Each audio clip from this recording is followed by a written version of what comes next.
Good evening, everyone. Can you hear me all right? Of course. Great. Thank you so much for gathering with us tonight. Welcome to this evening's installment of the Follow the River lecture series, hosted by the Hudson River Maritime Museum and sponsored by Rondout Savings Bank. My name is Erin Boss. I work as the Education Program Manager at the Hudson River Maritime Museum, and I just want to start with some thanks. A big shout out to my colleague, Kirsty Gockel in the back, who is the museum's PR and marketing manager for all of her work getting this lecture set up and marketing all of the museum's many events.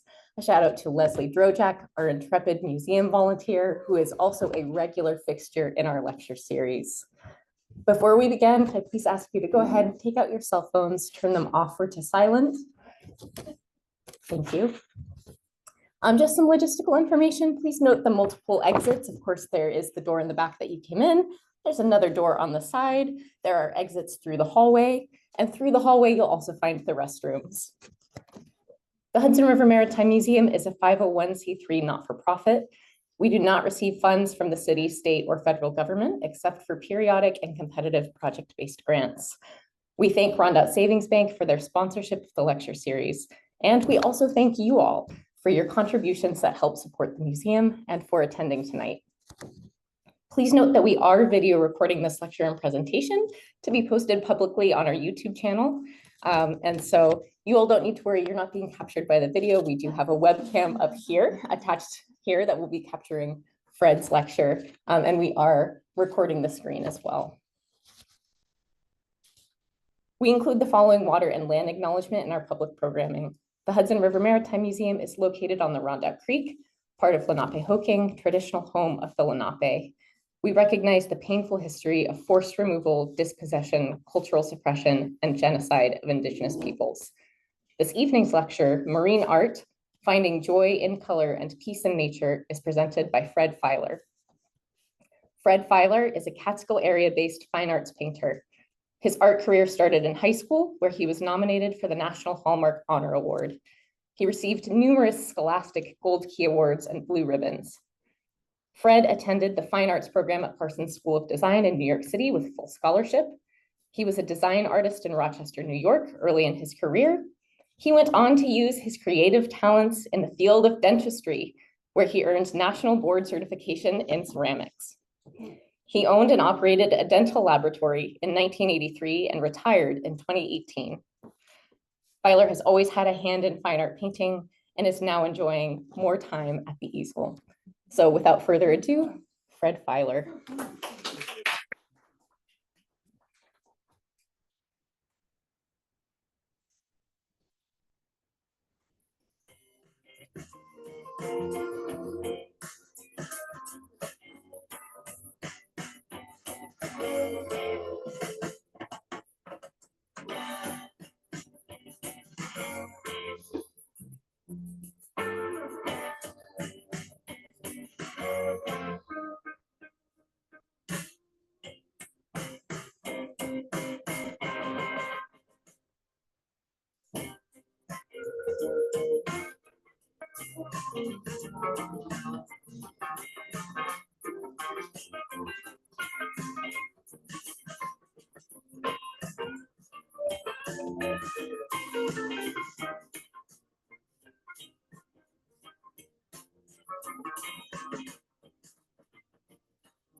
Well, thank you for inviting me to this wonderful facility along the Rondout, a stone's throw from the Hudson River. I would like to share some of my art with you this evening and to explain how my art evolved and how I became a Coast Guard artist. Thanks to Erin, Kirsty, and a special shout out to Mary Ann Bader, the coordinator of the Coast Guard art program. Without her, none of this would be possible for me or for my civilian colleagues. Firstly, let me explain that I was asked to show my paintings of waterfronts. Well, I do have one example that fits the bill, but I'm saving it for the end of my presentation. I have it here with me tonight so that you could take a closer look at it. And it's always nice to see a real painting as opposed to something on the screen. Okay, so I have a lot of explaining to do, so here we go. You may be asking, why a painting of the Arizona desert? Well, in art, complementary colors oppose each other on the color wheel. We can appreciate the difference of opposites. We can enjoy complementary colors. After being in the desert for a while, it was great to get back here to the Northeast, where we have an abundance of water in our lakes, streams, our rivers, and along our coast. So in a sense, red and green can be compared to the hieroglyphic trail and the Hudson River. Color gives me joy. I call this one pansies. It's about 3 feet by 5 feet. This is one of my color field paintings. This type of painting was popular in the 70s. I was influenced by my color and design professor at Parson School of Design. Color is the subject here. It's not supposed to represent anything. It's supposed to give you a color experience. It either works for you or not. The professor thought this type of painting was more intellectual and less confusing than representational paintings. After a dozen or so of the former color field paintings, I became bold and started to represent something. You can imagine for yourself what this looks like, but I think it looks like a marshland. It's large for me. It's about 5.5 feet by 3.5 feet. Andy Warhol said, never do a painting bigger than what will fit in an elevator or a cab. You never know when you might have to leave. I was a starving artist plumber in New York City's Soho district. I had a partner, a starving opera singer plumber. We had a wheelbarrow. It was easy to get in and out of elevators. You never knew when you might have to leave. So I began to look for things in nature which would lend themselves to this style of painting. This is the flight path of a scarlet tanager. I just got a glimpse of it flying in a ravine, but it stuck with me and I had to represent it. I like experimenting with the chemistry of paint. In this piece, it's obvious. It's a lyrical abstraction. I read somewhere, I can't give you the reference, but it has been said, to grow a garden or tame a wild beast, to discipline the spirit and control the method, is to compose lyrical abstractions. Perhaps there's something in the water. In this piece, 2.5 by 6 feet, I'm hinting that there is some water coming. There's just a little coming from the lower right-hand corner there. I love the ocean. I'm fascinated by the green light that sometimes we see coming through the waves. This is just a study of a wave. It was when I wanted to start representing something. But as a student, I had done a lot of representational work, but it seems to have been mostly scattered in the wind. This one goes back to a 1970s road trip to Pony Island that I took when I was in high school. It's a pastel from a photo of the US life-saving station on Hatteras Island in North Carolina. Back in those days, we had to send the film to Kodak to have it developed. Lobstering apprentice. It looked like a father and son getting their dinner. It was very close to the Coast Guard station at Boothbay Harbor in Maine. It's only 6 inches by 12 inches. This one and the following paintings were in an art show, which became my path to becoming a Coast Guard artist. I like painting rather small paintings on board. This is a 9-inch by 12-inch of my friend and sailing partner. The Boston Red Sox hat is really that small and that dirty. It was fished out of the lake more than once. Great fun representing this one. This is the fishing cabin my wife and I rent for 2 weeks each year. We love being on the water. It's peaceful, restful, and there's no TV. Lemon Rock. I don't know who named it, but everyone seems to know where it is. I love the rocky coast of Maine. There's so much color and texture. The little one-room cabin in this beach next door is next door to our cabin. My little friend Odie. His real name is Odin. He was a rescue dog from Arizona, brought to Vermont by my wife's niece and husband. They're expecting a baby, and my wife and I were asked to take care of Odin in Oneonta for the rest of his life. We went on a lot of adventures. He was just so happy to explore everything in the natural world. It's fun to explore the rocky shoreline in low tide. It's always presenting a new rock or a piece of driftwood that often makes its way back to New York. I hike with my camera and use the photos to paint in my studio. Some artists prefer to do plein air painting, which requires you to carry your art supplies and equipment to the scene. This little guy was patient, but I don't think he would have put up with a plein air setup. I tried several times to paint outdoors, but it's hard to concentrate on subject matter when you're chasing flies away with a wet paintbrush if you have one. Also, keeping the canvas from sailing away in the wind can be a real problem. And then there's debris that loves to stick to paint. So if you have fun with that, okay, but I'll see you back at the studio. Sunrise is usually full of color. It's spectacular. Before the sun peaks over the horizon, deep red, blue, purple, and orange gives an intense display.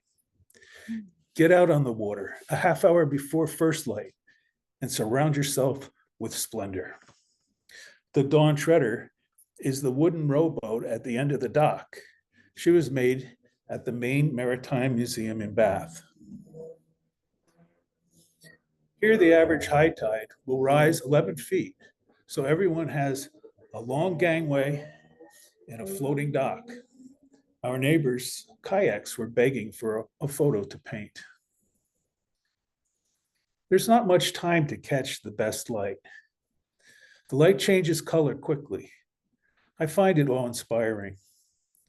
I had just swapped the dinghy for the Dawn Treader, a wooden stable rowboat that was a joy to handle. She was destroyed in a fire when the barn burnt down where she was getting repainted. If you love boats, you'll be in good company in Annapolis, the home of the U.S. Naval Academy and also known as America's sailing capital. This is Woodwind 2, as seen from her sister ship, Woodwind 1. They are 74-foot wooden schooners and sail together, so the experience is breathtaking, especially at sunset. There's so much enchantment on the coast of Maine. I take my time while painting these scenes and try to relive the experience. These are fond memories. Again, get up and get outside before light and watch the shifting shadows and changing color. Every season has its own beauty. Water. I guess I'm just drawn to water. There's something magical about how it just keeps flowing. I know it's the water cycle. All streams flow into the sea, yet the sea is supposed to never be full, and the winds are supposed to bring the water back to the land. But it's a delicate balance. Mystery at Kingfisher Tower. You can see the tower way over on the other side of the other shore. Pictured is the Natty Mara, a 49-foot, 9-inch wooden boat built in 1902 by Elko in Bayonne, New Jersey. She is often docked at Sam Smith's boatyard on Otsego Lake. The ghostly image provides an element of composition and is not based in reality. Any resemblance to a family member is not intended and it's merely a coincidence. But feel free to use the title and write your own ghost story and send me a copy. The Natamara was a character in James Fenimore Cooper's writings. This rendering is available online from Taubman Plans. She is absolutely stunning. And finally, a working waterfront.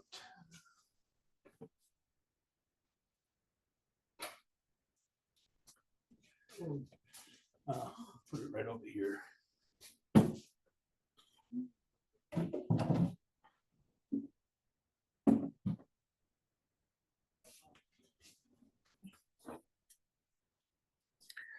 I stayed up all night at the Tugboat Inn with the window open and my camera on its tripod.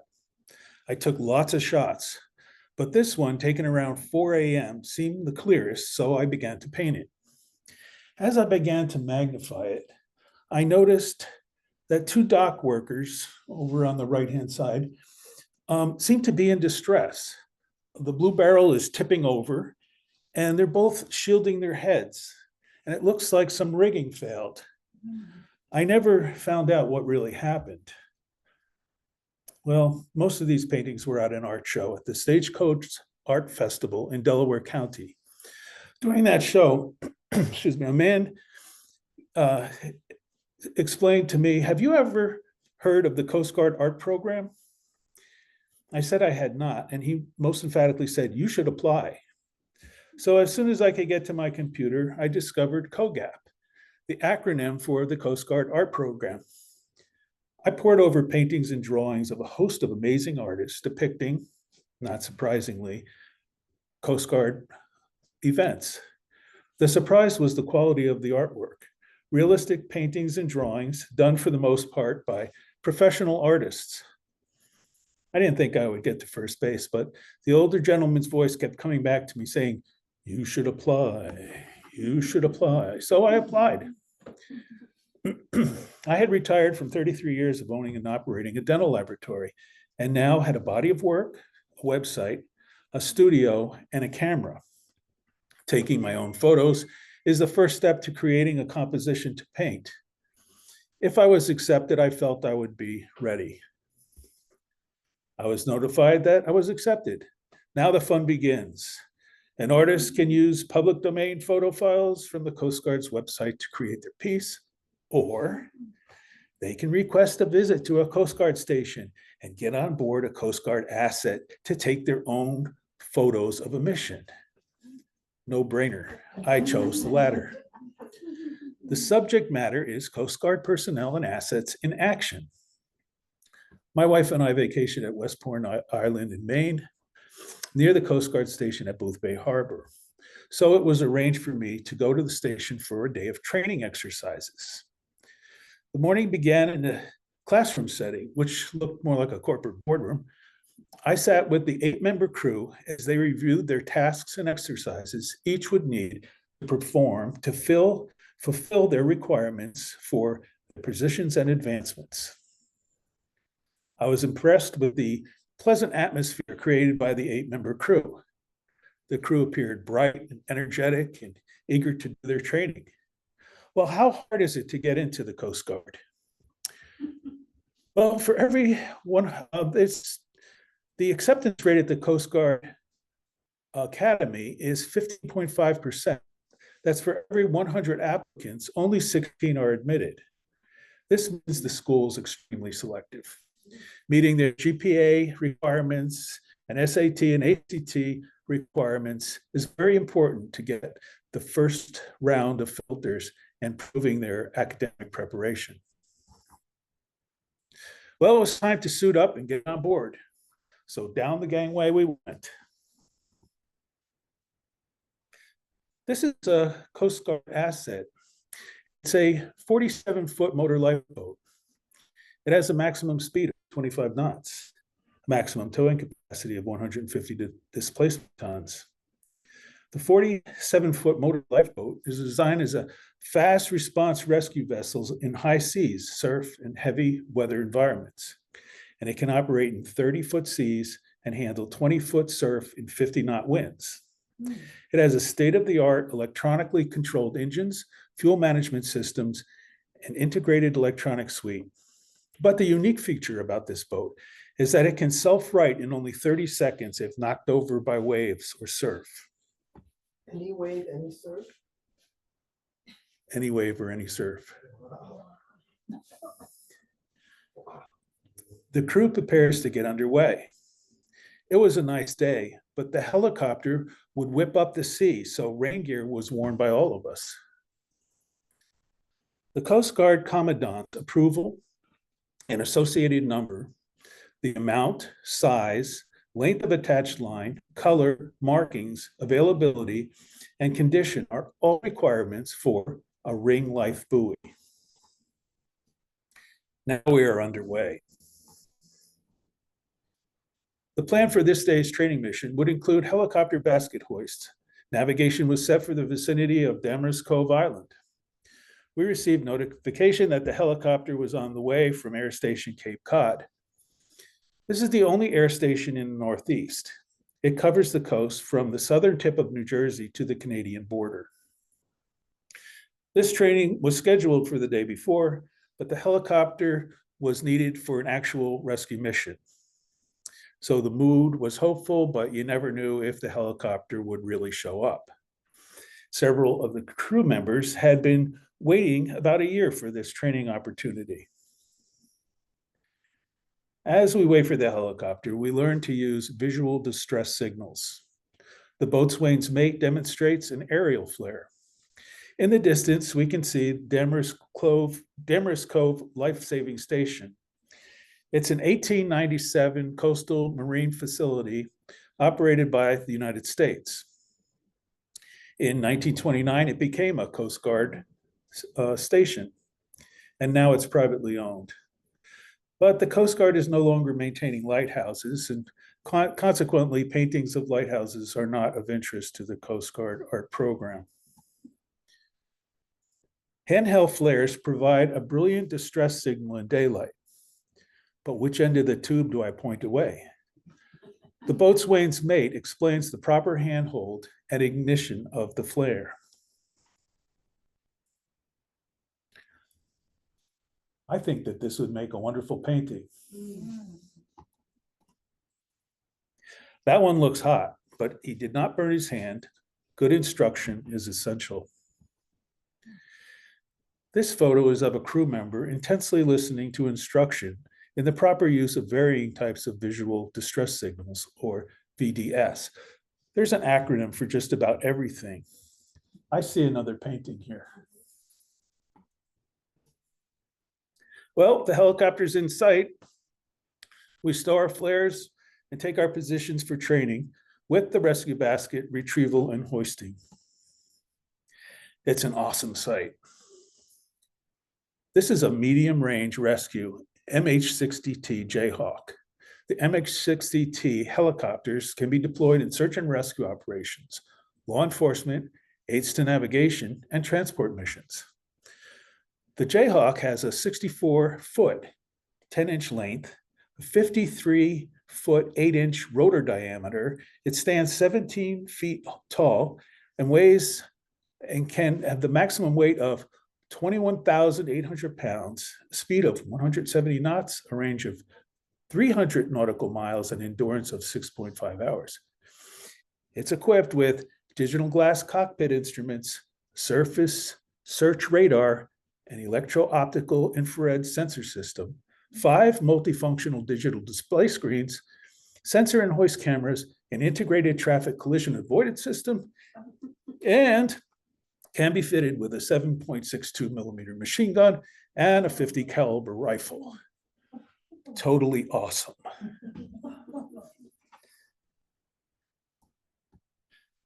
The first, the first basket was lowered by direct hoist, which requires a great deal of skill on the part of the pilot. How stable is that in a big storm, if I may interrupt? They can control it pretty well. That's a good question. Just so bulky. It depends on what the storm is. The first basket was lowered by direct hoist, requiring a lot of skill on the part of the pilot, but there seems to be something in the basket. After using a grounding rod to displace the static electricity caused by the rotor blades, a mysterious black bag was retrieved from the basket. The mystery bag in the basket contained munchkins. America runs on Duncan. Well, thank you, Cape Cod. One gulp for each of the crew, and back up it goes. The crew member signals to raise the basket as he guides it over the rails. This operation was repeated several times for other crew members. Another painting. Next, a crew member aboard the motor lifeboat will control the basket hoist with taglines. You can see the tagline better in this photo. The training continues for other members. The line is used to retrieve the basket. The helicopter blades stir up the water, creating a mist covering the lifeboat and the crew. The boatswain mate oversees the operation and watches for boat traffic. After the crew fulfilled its required exercises, the helicopter left and another training mission was announced. The motor lifeboat simulated engine failure and called the station for rescue. A 29-foot response boat, Small, comes to rescue the 47-foot motor lifeboat. It has a maximum speed of 40 knots. The response boat can tow up to 10 tons. It can operate in winds up to 25 knots and seas up to 6 feet. It has a range of 150 nautical miles. Handheld signals follow protocol for emergency stops, and there's a hand signal for just about everything because unamplified voice communication is often not effective. Here, the crew member readies the tow line to be thrown over the tow line bracket. I love that reflection in the water. Yeah, that's a picture. I think that's another painting. I'm going to be really busy. Getting the tow line into position is not an easy task. Not just any old knot. Properly securing lines are critical and also easily undone when it's time to release. The twin 225 horsepower outboards have no trouble towing the 47-foot motor lifeboat. The crew wanted their picture taken. For this photo, I asked the crew to say, "Hi, Chief." And for this one, I asked them to say, "Hi, Mom." Hi, Mom wins. So this is the painting that I came up with. I worked to get a strong composition. I titled it Direct Hoist. The next step in the process is to submit a photo of the painting. It will be judged for accuracy by a senior Coast Guard official, for artistic quality by a Salmagundi Club official and an independent artist. If accepted, the painting will be entered into an art show at the Salmagundi Club on Fifth Avenue in Lower Manhattan, and the artist will be invited to the opening. The best in show will be judged by the aforementioned officials and will receive the George Gray Award. At this time, the artwork is officially handed over to the Coast Guard, and each artist is given the Public Service Commendation Award, which is quite an honor. All the artwork in the show are paintings and drawings. They are donated by the artist and must possess 3 criteria: accuracy of Coast Guard subject matter, relevant Coast Guard missions, and a high standard of quality. My work was accepted into the show, for which I was grateful.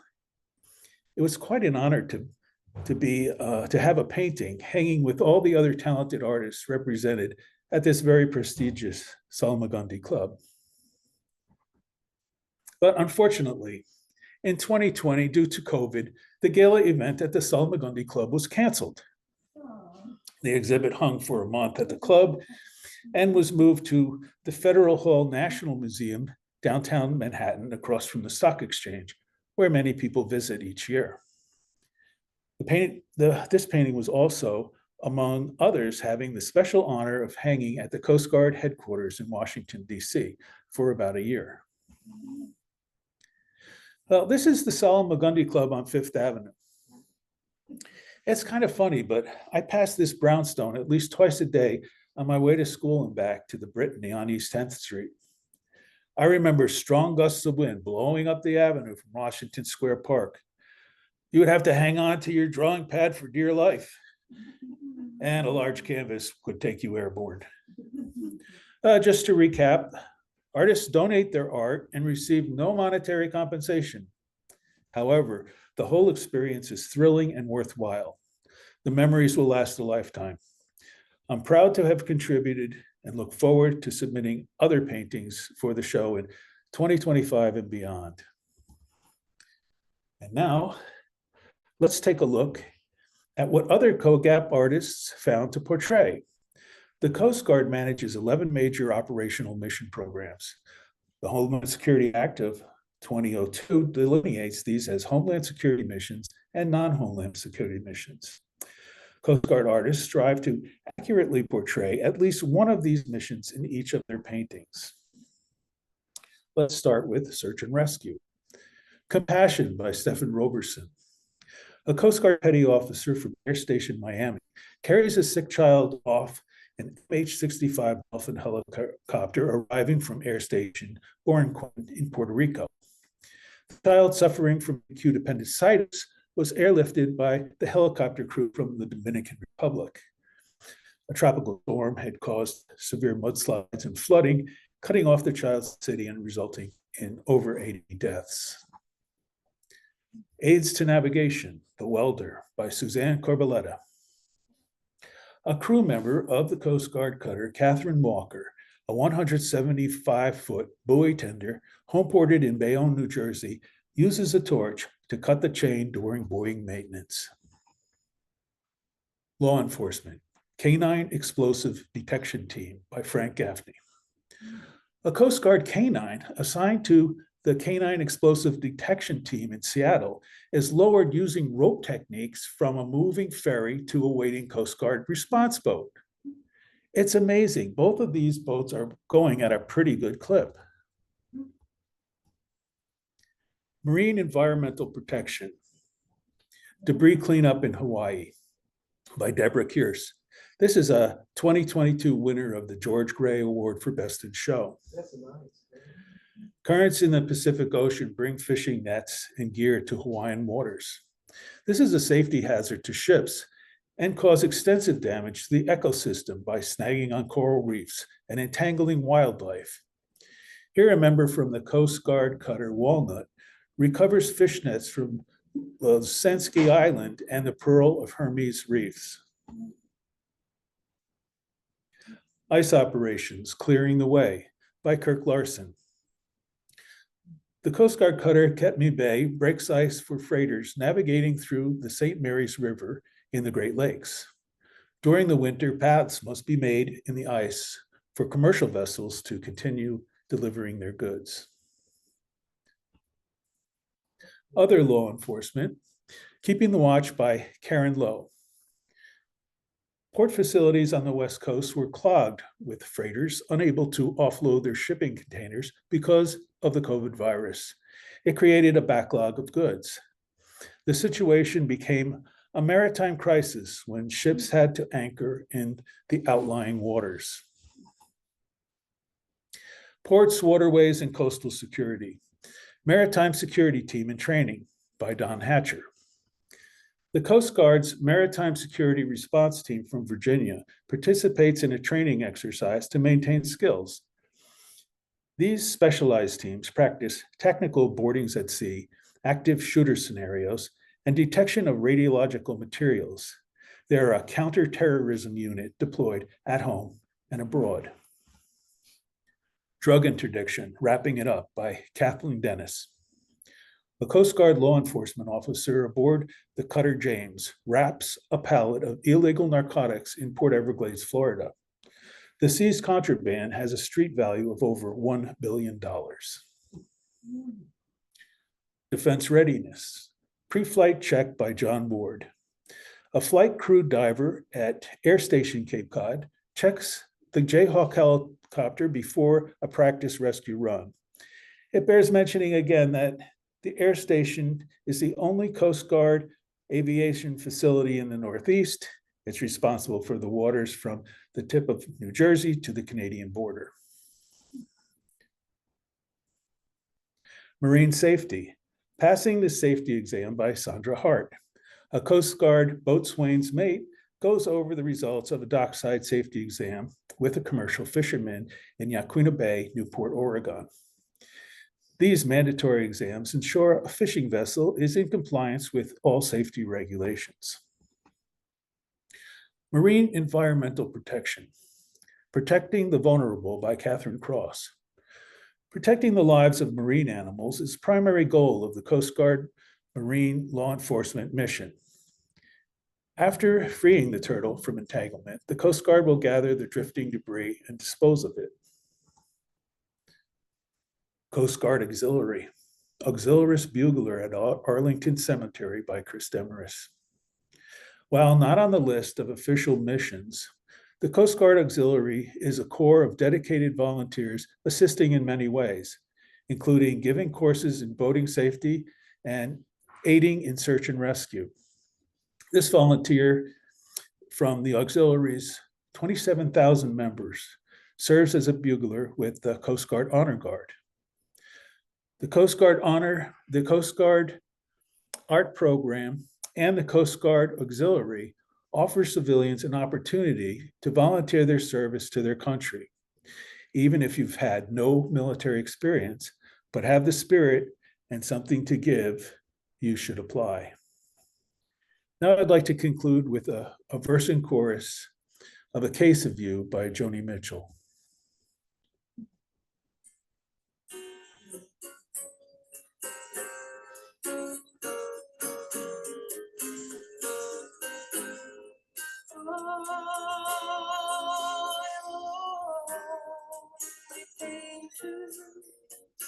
I live in a box of hate. I'm frightened by the devil, and I'm drawn to those ones that ain't afraid. I remember that time you told me, you said love is touching. Oh, joy touch mine. Are you forced out of me? And so I find the time.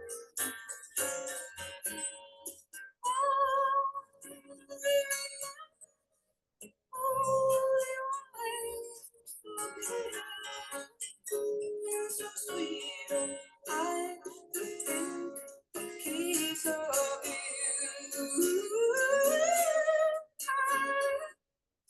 Still have your life, I'll still be on my feet.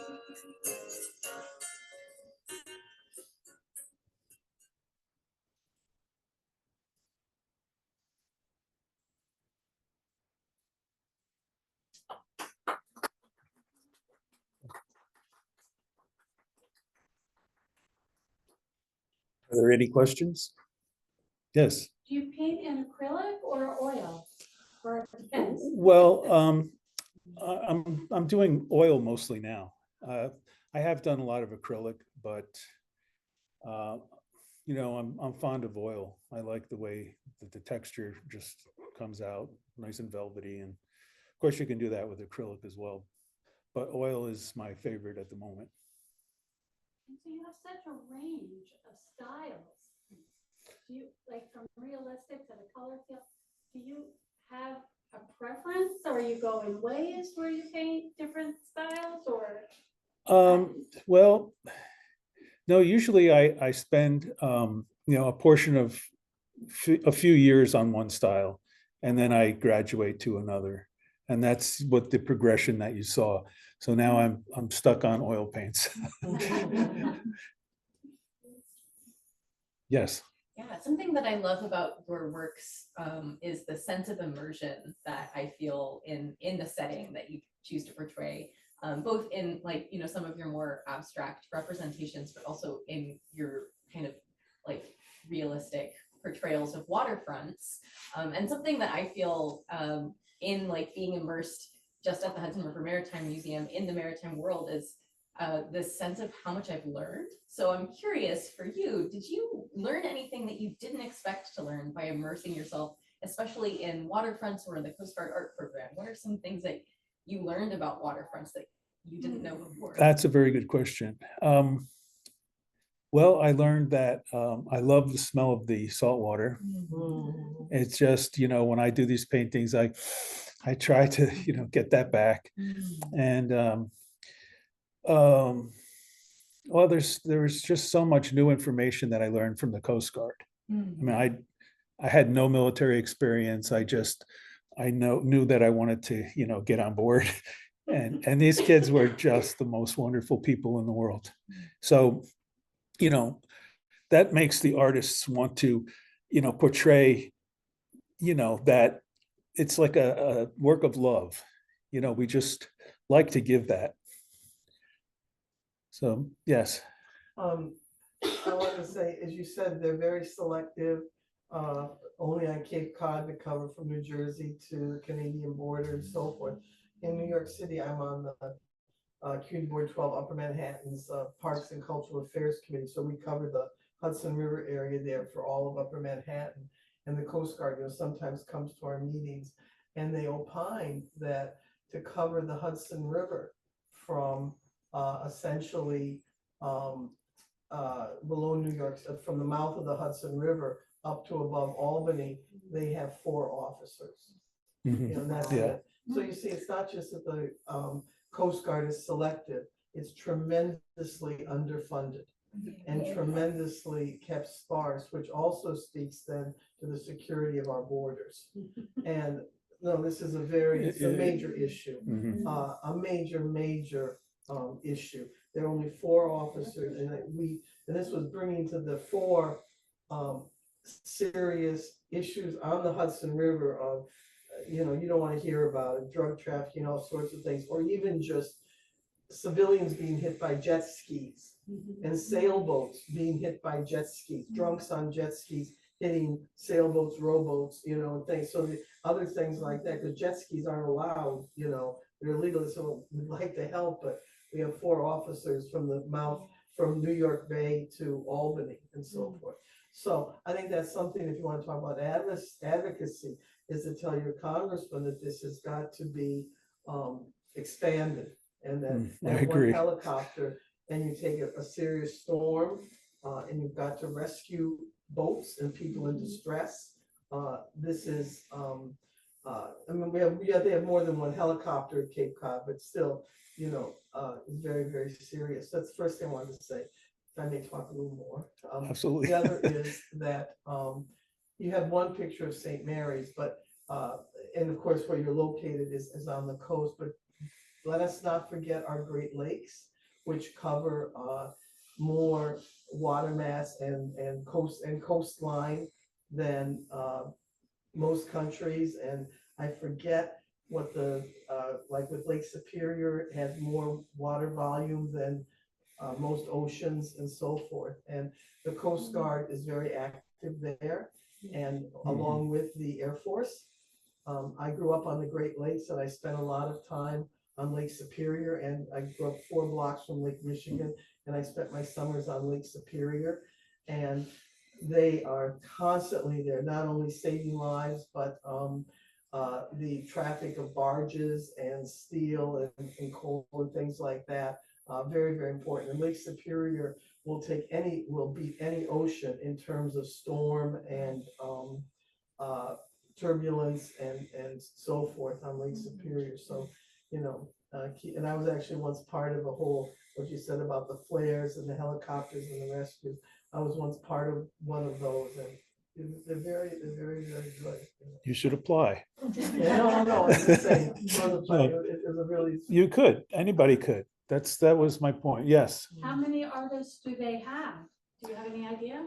Uh, it varies from year to year, but usually probably about 100. Wow. Apply or active? No, that's active. Active. Yeah. Mhm. And, not everybody gets in the show. Yes. I might have missed this, but what do they do with the art? Oh, the art, it's donated and then it rotates. It goes to different offices eventually. Coast Guard office. Yeah, yes. Yeah, I wanted to, you're intrigued by the coast of Maine. I got up to way north where the tide in Lubec, Maine. Oh, yeah. I would challenge you to capture the force and the power of that sometime. Yeah. I have to say, I found all of the representational work very interesting. I didn't know very much about the Coast Guard at all, but the earlier ones, all the colors and the abstraction. I think it was Lauren Isley who said that if there is magic on this planet, it is contained in water. Yeah. And that is a very strong emotion that it would serve us well if people felt it more. And so I just really enjoyed those early ones. Thank you. And your one photograph that had the water reflections, I love looking at water reflection. That reminded me of just, that section could be one of your more abstract pieces. Yeah. Just that reflection. I mean, the image itself would be wonderful for the Coast Guard, but that reflection would suit, Yeah. your style. Thank you. Beautiful. Yes. I just wanted to, thank you. I didn't know much about the Coast Guard, and I've been curious, and I've never really dove in. So you've helped me dive in a really wonderful way. And I really appreciate your work as an artist. I'm a painter. My mother was a painter, and I love retrospects. And I also love water. I was inspired by Monet when I was younger. Yes.